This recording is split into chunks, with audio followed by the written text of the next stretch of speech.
我检讨老师。什么高老师？跟你说了多少遍了，工作的时候称职务。是于良书记。严世蕃，地点，这里没有什么店，只有我大明的臣子。一晃500年，大明的风还是吹到了汉东，不再依偎在严阁老羽翼下的小阁老，终于成长为了一个独立植物啊，不是，应该说是一棵参天大树。很多人拿这2段名场面玩梗，但很少有人注意到的是，阁老训儿与植物训徒看似是一场跨越500年的致敬，但实则性质截然不同。严阁老训儿子的背景是大明王朝1566第1级御前财政会议，清流与严党混战一团，而不说化妆高手的严阁老愣是以超龄服役了70多年的隆中老耳朵敏锐地听到，屏风后更加不说化妆高手的嘉靖皇帝尿完尿重重地砸了马桶盖。户部这差事我们干不了了。小阁老，你看谁干何事，那就请谁来干得了。你严世蕃，地点，这里没有什么店，只有我大明的臣子。御前议事要让人说话。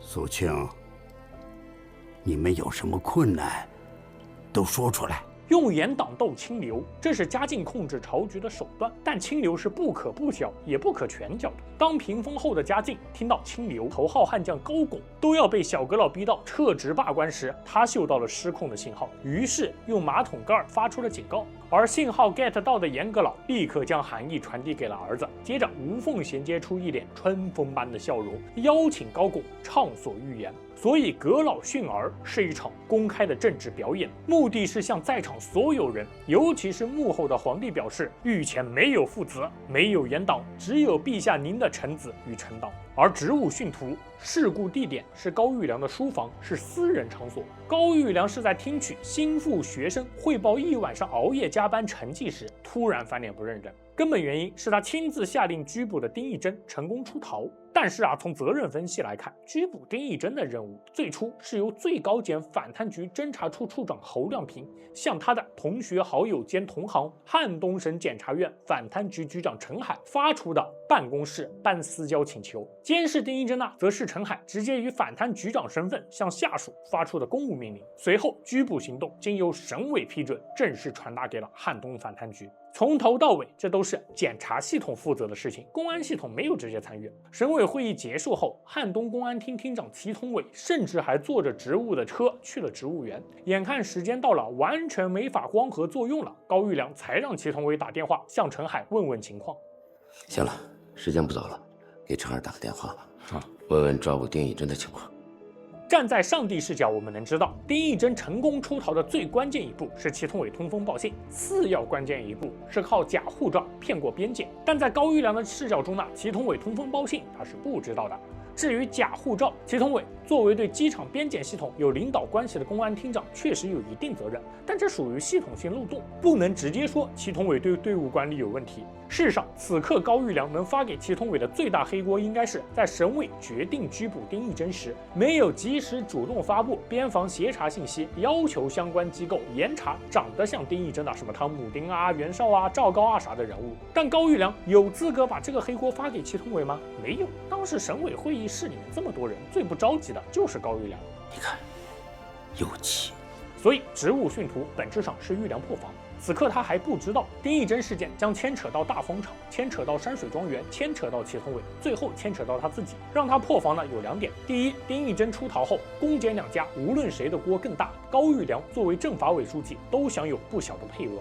第二，丁义珍之夜的鬼花大赛本该是独属高育良的完美演出，既向李达康等现任汉东实权派展示了地位，又能在新任省委书记沙瑞金抵达他忠诚的办公室前展示自己对汉东观察的控制力以及自己的政治成熟度。但丁义珍这一跑，那高育良所有折腾都只能评价为：本来想露脸，结果把屁股露出来了。上期节目我们论证过了，500年后的小阁老拿到的是清流剧本，高育良在自己家中突然要求多年的学生兼心腹改口称自己为领导，本质上就是清流综合症恰到好处犯病了，俗称闲的正是时候，非工作时间让一个加班了一晚上的厅级大员亲自到家来汇报工作。高育良实际上是享受到了师生关系的红利的，但学生可能犯错了，可能要导致自己有麻烦了，那老师就会光速切割。工作的时候称职务，这句话翻译一下就是丁义珍出逃这事儿，你要是让我遭罪了，我就将以上级的身份让你遭罪。既要以师生身份拓展自己政治影响，也要用职务等级维系秩序。对我有好处的时候，我对你如师如父；对我有危险了，那就请称职务。私人关系产生的收益归我，公共职务承担的责任归你，这就是清流。高书记，疑似报信电话已经查清楚了，一共有4个，其中有3个是用手机，分别从3个距离相近的通讯基站所发出去的，还有1个是从建设路上的公用电话亭上发出去的。于良书记啊，这就说明有人提前给丁义珍报了信儿，而且给他安排了出逃路线。真不愧是公安厅厅长，专业技能就是过硬。前3个电话距离接近，那说明可能是同一个人拨出去进行第一波提醒的。后一个电话是用公用电话，那就有可能是等丁义珍逃离监控范围后，用来指导丁义珍离境的。仅从一共有4个电话就能做出这种分析，祁同伟专业的就像这事儿他亲自干的一样。高育良问啊，全市公用电话不是都有监控吗？查监控啊！但众所周知，监控这种东西永远都会在被需要的时候视如其分的失效。祁同伟反馈啊，打电话的是个高手，反侦查能力不在我之下，监控根本看不见他的脸。一听这话，高育良的愤怒更上一层楼。一帮玩鹰的老手，到北京给啄了眼睛，真有你们的。祁同伟，我告诉你，这个丁义珍不抓回来，我轻饶不了你。以后出去别说是我的学生。于良书记，您放心，我保证完成任务。值得注意的是，这里高育良的愤怒不仅仅是针对公检系统失灵，也不仅针对丁义珍老奸巨猾，更多是一种预期被打破后对于失控与自己无能的愤怒。本以为丁义珍就是个随意拿捏的小人物，结果居然让自己栽了大跟头。稍微冷静下来后，高育良让聪明的智商再次占领高地，然后问出了一个关键问题：前3个电话是否有从省委附近打出去了？是否存在与会人员泄密的可能性？即便不是，那有没有可能说会议过程中有人向丁义珍团伙通风报信，再由第3方向丁义珍通风报信？查，把那个时间段从省委基站打出去的所有电话都给我查一遍。我说的是所有，包括我的。是。这个姿态，现在高育良是必须摆出来了，能不能查出什么，另外再议。但首先要表明，我与罪恶不共戴天。那天开会，我绝不是帮丁义珍拖延时间。而看着义正言辞、态度坚决的老师，祁同伟的表情仿佛是在说：“交给我查，那老师您就放心吧，我在警校的时候最擅长写报告了。”布置完对公安的任务，高育良坐下，开始了另一项重要工作，那就是复盘丁义珍贪腐过程中相关的举报情况与民间舆论情况。身为政法委书记，省会、市委、常委有重大贪腐行为，他完全不知情，也不是完全说得过去的。近年来对丁义珍的举报有10几起，不过大部分都是匿名的，只有1份是实名的。实名举报这位同志是谁啊？是早已经退休的原省人民检察院的常务副检察长陈岩石。不过真正的举报人也不是他，是下面的群众。陈岩石同志也就转了一下，举报的内容嘛都是道听途说，所以我们就忽略了。听到陈岩石的名字，高育良瞬间有点绷不住。这个老头子他可太了解了。论私人关系，这是他的学生汉东检察院反贪局长陈海的亲爹；论职务关系，这是他从汉东大学政法系步入官场后的第1个上级。为尊者会这种事情呢，汉东贤者高育良肯定拿捏到位。听到秘书提起陈岩石，并且开始介绍陈岩石热衷为民请命的事迹，祁同伟立刻接话，表示自己与高职务都很了解陈岩石。言外之意就是你不用继续说了，只是年轻人没能完全听出这层言外之意，自顾自的继续介绍陈岩石的光荣历史。这个老同志运气不太好，当了20年的厅局级，到离休了还是副检察长，没当上副省级的检察长，所以嘛，对现实就是不太满意，甚至还影响到了他儿子陈海。别胡说了，陈海和祁厅长一样，也是我的学生。是。高育良眼神寒芒一闪，对小同志发出了闭嘴警告。背后说人坏话这种事情呢，不是不能干，但关键是这会儿对着2个高度了解陈岩石的人吐槽陈岩石，那能对自己有什么好处呢？对着领导展示自己没有城府，说话坦诚吗？往小了说，万一过几天祁同伟见着陈海啊，开玩笑说有人吐槽你老父亲呢，一个离任的厅局，一个现任的厅局，可能就都把你放在心上了。往大了说，有没有可能高育良琢磨着，今天你能对我这么直白吐槽别的领导，明天会不会对着别的领导吐槽我呢？周易有云，君不密则失臣，臣不密则失身。但很可惜啊，小同志完全没能领会领导的精神，还坚定不移地发表着对老同志的看法。这个老同志啊，退休以后情绪一直不是很好。他放着厅局级的房改房，他不住，他把房子给卖了，卖了的钱全给捐了。老2口呢，都去住了自费的养老院。这个事儿啊，在社会上议论纷纷，影响不是很好。小说中，这是陈海亲自向侯亮平介绍的，厅局级的房改房啊，300多万直接捐了，自费去住了养老院。更关键的是什么呢？在养老院里，他还拼命的骂前省委书记赵立春。虽说自己的财产如何处理那是个人自由，但这么处理财产，那就一定会被视为某种政治表态。那能够是什么表态呢？我真是奇了怪了，我捐我自己的钱，用我的退休金进了养老院，你说我招谁惹谁了？惹这么大的官分？哼，你这不是陪衬了人家的矮小吗？能不引起官分呢？那我该咋的？我应该跟他们一块同流合污，一块贪污腐化，这他们在心里才平衡呢，是吧？吕氏春秋有个故事，子路救了一个落水者，于是对方送了子路一头牛，子路欣然接受。于是子路的老师孔子非常高兴，说鲁国人从此以后都会多做好事了。而与此同时，子贡在别的国家赎回了一名鲁国人，按照规定呢，这钱回国了能报销，但子贡却拒绝了。于是孔子哀叹：鲁国无遂赎人矣。人民的名义播出后，陈岩石在互联网上风评极差，很多人骂他沽名钓誉、超级官迷，也有人解释说陈岩石不贪污腐败、不以权谋私，一把年纪还为老百姓奔波，不应该批评这个角色。陈岩石的口碑争议这么大，从他出场第一句话就可以知道为什么。他说他的目的是不与贪污者同流合污。我相信老头子的出发点是绝对真诚的，关键点是方式。我们可以用海瑞来和他做个对比。大明官场人人都贪，背后有官员薪资过低这个客观因素，但海瑞从小接受的教育不支持他做这种事情，所以他拒绝了各种孝敬，以自己亲自在县衙种菜的方式填补工资不足。注意，他的方式是拒绝灰色与黑色收入，接受自己合法薪资与津贴，那么自然而然的能与那些和光同尘的官僚们划分界限。而陈岩石呢，他捐出的是合法福利，所以被他划分了界限的是所有接受了这份合法福利的官员，那官分能不大吗？按照他的意思，凡是没有像他一样卖房捐款的，都是贪污腐败，都是同流合污。不贪是底线，捐房是盛行，而把盛行变成底线，就属于道德绑架了。换句话说，海瑞拒绝的是同尘，陈岩石拒绝的是和光。现在这不是怎么了？亲政联名倒成了异类了。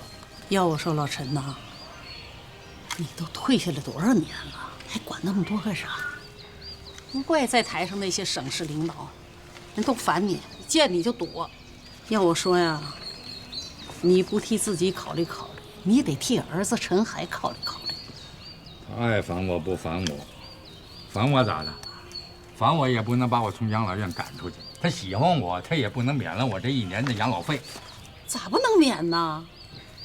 人高育良书记说了多少次了？说让咱俩搬到机关医院的干部病房去养老去，你不干呐？你看人家建设厅那老厅长，好家伙，人家多厉害，一住18年。那叫不像话！你现在医疗资源多紧张啊！你看看那老百姓，看个病多难呐！他好一个老干部，一住18年，过分了吧？在干部病房住18年，抵制这种行为才是陈岩石应该带头做的。但问题的关键就出在他老伴那句：现在台上那些省市领导见了你就烦，见陈岩石就烦，不奇怪。奇怪的是，一个退休多年的厅局级干部，凭什么总能去见省市领导，以至于见了就烦的地步？那么凭什么呢？有什么影响不好的？都说陈老对现实不满，我告诉你们，陈老对我省的法治建设贡献很大。你们说，对陈老的安排使用合理吗？我看就不合理。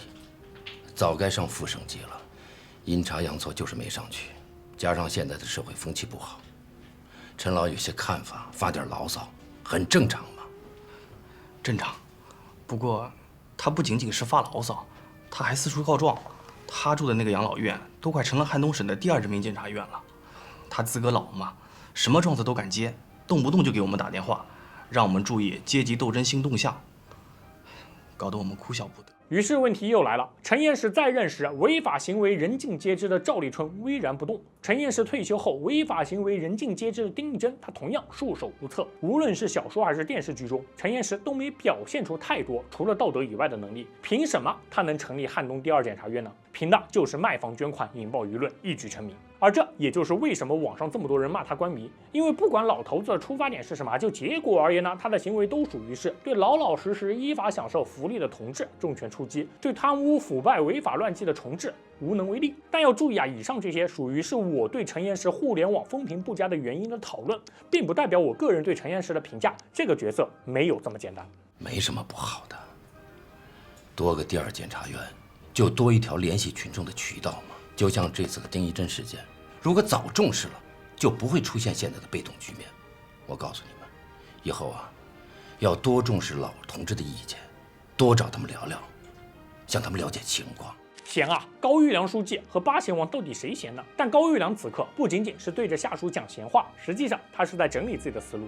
两汉魏晋那会儿，在地方上拥有巨大声望的人，即便没有官职，也可以凭借巨大声望所带来的影响力，对社会事件、政治朝局等做出干涉，这被称为亲议政治。明末东林书院成为了众多名士与官员聚集地，于是也成为了能够影响政坛的重要因素。依靠卖房捐款成立第2检察院的陈岩石，其实就站在了这个生态位上。对于高育良来说，这种人用得好，或许可以是极好的宣传工具。做人就不能愧对天理良心，作为共产党人就不能背叛自己的理想信念。这些话你就在家跟我说一说，出去千万别说，现在没有人听这话。他爱听不听，听我也得说，不听我也得说，而且我还要大声说。说吧说吧，正有人希望你多说呢。镜头一转，高职务特意邀请陈岩石到他家来参观职务的。来看看我的盆景，不多，也没工夫弄。参观参观你这后花园。这盆我最得意，迎客松。哎，你看看像不像黄山迎客松的小号版呢？哎，你别说，还真有点那意思。这一株我最得意啊！啊，这几棵梅庄，是我专门到梅山上挖来的。哦，这也不错呀。搞特权弄来的吧？有你这第2检察院盯着，我哪敢呐？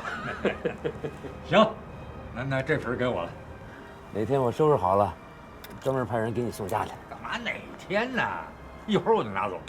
所以说，不管从哪个角度来看，祁同伟才是高育良真正的亲传弟子。今天高育良帮陈岩石打理盆栽，明天祁同伟去帮陈岩石干农活，这就叫做传承。当然，陈岩石不是几盆盆栽就能收买的人。高育良明知道陈岩石满嘴火药，为什么还要突然邀请他来参观自己后花园呢？当然不是为了与老领导沟通感情，他是迫切的想从陈岩石口中试探试探，在关于丁义珍事件的民间舆情中，自己目前是个什么形象。而陈岩石也完全没有让他失望，盆栽到手，张口就来。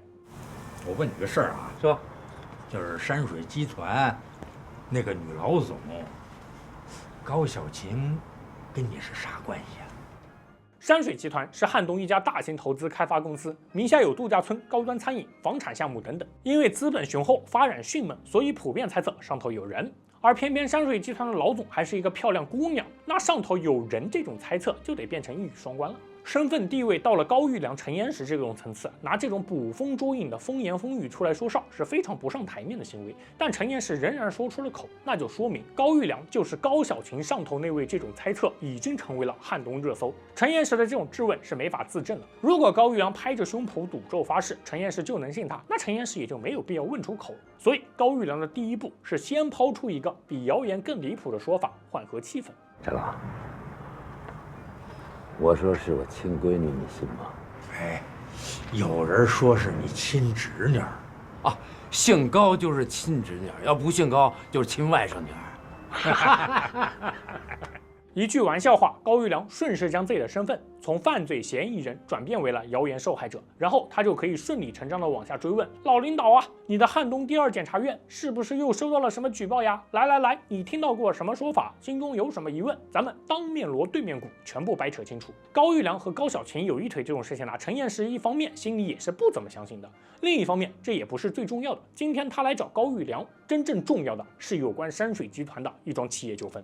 是这么回事啊，这大风厂啊借了山水集团6000万贷款，抵押了全部的股权。后来这贷款呢还不上了，山水集团呢就把这股权给收回去了，厂区那块地儿也收回去了。我跟你说啊，现在光明峰那块地价猛涨，我听说光那块地现在就值10个亿呀，这么贵？原本听着什么大风厂啊、什么股权啊，高育良不以为然，但一听10个亿，高育良瞬间肃然起敬了。大风厂案由丁义珍出逃引爆的第1桩大案就此展开。这桩案件是一团乱账，陈彦实口中是关于大风厂案起因经过的第1个版本。国营企业大风厂在股份制改革的浪潮中，成为了一家由工人集体持股的企业。当年主持这件事的就是陈彦实，工人持股啦，但只享受分红，日常经营的领导权归厂长蔡成功所有。不久前，因为经营困难，蔡成功将股权质押给了山水集团，换取6000万借款。无力偿还借款后，大风厂股权被判给了山水集团，产权也由此易主。这本来没啥好说的，但问题出在了光明峰项目上马后，大风厂名下地皮地价飙升，原本估值6000万的股权名下有了价值10个亿的地皮，那持股工人肯定有意见。人家持股员工不干了，人把厂子给占了，老板蔡成功到北京去上访去了。注意陈彦实的发言啊，他所描述的大风厂案有起因有结果，唯独过程存在细节缺失。第一，蔡成功有没有权利代表工人质押股权？如果没有，那后续交易都存在合法性问题。第二，蔡成功上访是以什么理由？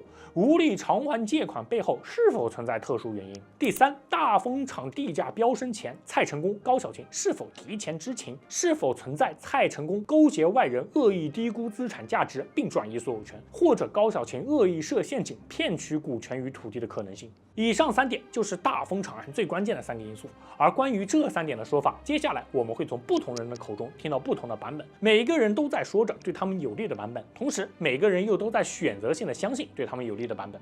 这丁义珍又是咋回事啊？我听说失联了，上周3逃到美国洛杉矶去了。哎，您这消息还蛮灵通嘛？现在满城风雨，谁不知道？陈老又听到什么邪风邪雨了？哎，有人说你老高的汉大帮要打赵家班的狙击战。这有些人说话就是不负责任，别有用心。惩治腐败犯罪那是我们公检法的正常工作。再说了，这次行动那是最高检要求我们协办的。哎，我们陈海和高检的侯处长那可是你学生啊。所以说啊，陈彦实这个角色不讨喜的原因真的很多，比如说像这里就让人感觉人设非常割裂。论赵家班，陈彦实退休前退休后追着赵立春喷了一辈子；论丁义珍，汤姆丁的举报材料他也曾亲自递交过。现在高育良下达了拘捕丁义珍的命令，结果在他口中就变成了汉大帮要打赵家帮的狙击战。别说陈彦实只是向高育良传达民间舆论，陈彦实退休后是义务检察官加义务舆论监督员两手抓，什么弱智舆论都传达，只会显得他也弱智。但凡情商在线一点，说法也应该是：现在有人说你拘捕丁义珍是搞内斗，我知道这种说法很离谱，我也帮你解释过了，但你们工作过程中还是要注意公开透明，注意影响。陈彦实最后还拿陈海和侯亮平出来说事啊，仿佛就是在说你斗赵立春，千万别把我儿子带上。于是就连高育良都忍不住反击了一句：所以啊，还有人说你陈老是我们汉大帮的黑后台呢。嘿，还有这种说法呢？有，这哪儿跟哪儿啊？这不是瞎编白编吗？哎，这挺好啊，这是你的新作，刚起了个头，还没构思好呢。这挺好啊。陈彦实别说退休了，就算还在任，都没资格给政法委书记坐镇的汉大帮当黑后台。陈彦实情商再低，也听出了嘲讽，赶紧试图转移话题。但高育良懂得穷寇必追的道理，不但要持续将陈彦实拖下水，还要顺势将矛头转向李达康。有人甚至说，为了让李达康添堵，我支持你陈老带着大风厂工人占地闹事。说实话，这大风厂到底怎么回事，我是一点都不清。这就是谈话的艺术。不知不觉间，高育良就通过几个玩笑，将原本陈岩石质问自己的局面扭转为了两人共同应对谣言。于是陈岩石坐下，带着几分唏嘘与追忆，讲述起了当年他与大风厂改制的故事，并在高育良潜移默化的循循善诱下，突然就意识到，哎，锅似乎应该发给李达康呀。你说大风厂这事儿吧，我给李达康写了2封信了，到现在连个回音都没有。哎呀，人家架子大呀，咱们现在说话不管用啊。我觉得陈岩石首先得明白的一个道理是，为什么他现在说话还必须得管用？毕竟根据我对陈岩石的了解，如果有另一个同级别的领导退休后还能对公务施加影响，能要求在任领导对他言听计从，那我觉得陈岩石高低得举报他。所以我觉得陈岩石最大的问题不是什么官迷或者权力瘾大，更不至于说他道貌岸然口是心非，他就属于一种很常见的老人，热心肠，富有行动力，出发点可能是好的，但看待问题只能看见最表层，一边死任里拿，一边又极容易被他人影响。那么与此同时的李达康在干什么呢？李书记，丁义珍的办公室和家里没搜出什么，除了一抽屉不值钱的各工程项目的纪念表之外，没查出什么重要的赃款赃物。他为什么跑啊？后台谁指使的？是有些蹊跷，感觉有点醉翁之意啊。行了，别说这烦心的事儿。这些投资商有什么态度啊？把我们的政策重新跟他们说了没有？纪委书记张树立的意思是，丁义珍似乎贪腐情况并不严重，那么大张旗鼓的从北京发动对丁义珍的进攻，会不会是汉大帮对荆州发难呢？但就像高育良不想和祁同伟讨论李达康贪污可能性一样，李达康也不想和手下讨论秘书帮与汉大帮的斗争。两派领袖站得高，自然看得远，丁义珍还不够成为他们交战的战场。眼下最重要的还是保住他混迹官场的最大基本盘，也就是 GDP， 而 GDP 首先得取决于光明峰项目。都说清楚了，坦白自首从宽，凡是被丁义珍索贿的，只要主动说清楚，一律不予追究。但是也真奇怪了，到目前为止，没有一个投资商承认向丁义珍行过贿。要按照他们的说法，这个丁义珍简直成了廉政模范了。是啊，小子毕竟逃走了，跑到美国去了。李书记、张书记，你们说会不会有人故意陷害他呢？不会，最高检的反贪局没有证据的话是不会出手的。但就目前我们掌握的情况看，这丁义珍的问题好像也不是太大。就是嘛，这个光明峰的开发商一个都没跑。孙连成也试图将重点转向政治斗争，但李达康仍然对此不以为然。自己用的人他自己最清楚了。省委会议上，他有质疑过最高检的程序，有争抢过办案权，但就是没对丁义珍贪污受贿提出过反驳。他实在是太了解丁义珍了。但眼下光明峰的局面远比李达康想象的更加光明。丁义珍彻底跑了，死无对证。投资商们非但一个没跑，还个个坚持抗拒从严回家过年。那这对李达康来说，基本等于无事发生。所以不管张树立和孙连成说什么，李达康都只关心光明峰本身发展。哦，对了，倒是有人揭发说大丰服饰集团的老板蔡成功向丁义珍行过贿，但也只是推测，目前拿不出什么过硬的证据。树立啊，谁呀？山水集团的老总高小琴，还说有机会想向您当面做个汇报。好啊，我正要好好了解一下大风厂拆不了的真正原因。对于大风厂事件，高育良的态度是弄清楚真相，不要让自己沾到污点。他只关心自己的政治声誉。陈岩石的立场是必须尽最大可能性满足工人的利益，因为大风厂改制是他的政治遗产。而李达康的态度从这一句话就可以看出来了，他希望大风厂立刻拆掉，因为大风厂阻碍了光明峰持续开发，阻碍了他的 GDP。从一开始，李达康就对大风厂项目存在强烈的个人倾向，而人一旦有了倾向，那么听到的话、想到的事情、做出的决策就都会有倾向性。哎，你小心小心。李书记啊，这丁义珍副市长可是把我们害惨了。我不知道他到底收了大风厂的老板蔡成功多少黑钱。